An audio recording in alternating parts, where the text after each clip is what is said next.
potentials.com. Signing at our channel. Let's study God's Word. So, yung daily hope natin with Pastor Rick Warren is, don't confuse your work and your worth.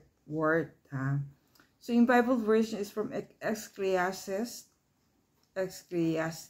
4, verse 4. I've also learned why people work so hard to succeed. It is because they envy the things their neighbor have, but it is useless. It is like chasing the wind. So friend, ano ba sa'yo? Work or your work? Or is it the same or is it different? So, sabi, we have so many excuses for overworking. Sometimes we even blame needing to provide for our family. But, sabi niya, we insist work is so important that to slow down will be negligent. So parang we focus on the worth or the importance of our work over our worth or our value, diba? So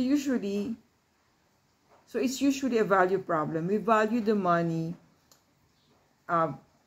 things bring, but which is the acquisition of stuff above all else. So, yun nga yung sinasabi sa Ecclesiastes 4 verse 4 na it's not just the things that we store or accumulate that gives value to us, but it's our worth or the value that we put on ourselves.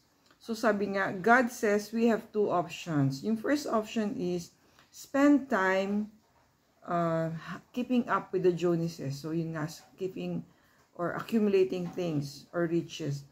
And we forget this and reduce our stress level, but you can have both. So, isa daw, either keep with the Joneses or yun, spend time with what is valuable to us.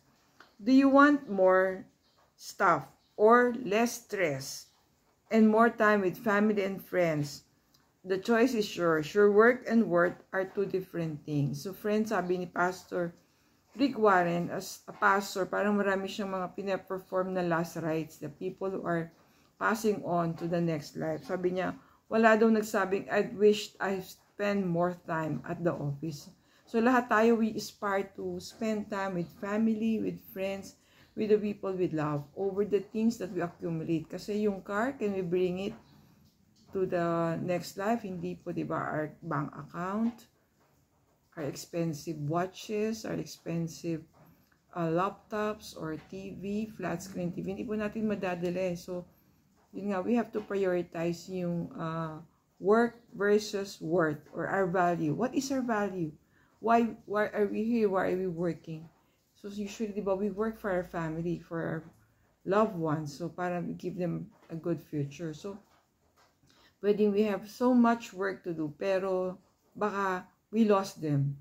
We lost spending time with them. So parang, yun nga, it's a balancing act at the end. It's a balancing act between work. Kasi we also need work to provide for our family. That's right naman. But, yun nga, not to be so obsessed with work na nakalimutan natin yung family. Let's balance work and family. Stay safe, everyone. God bless you all. Thank you for watching.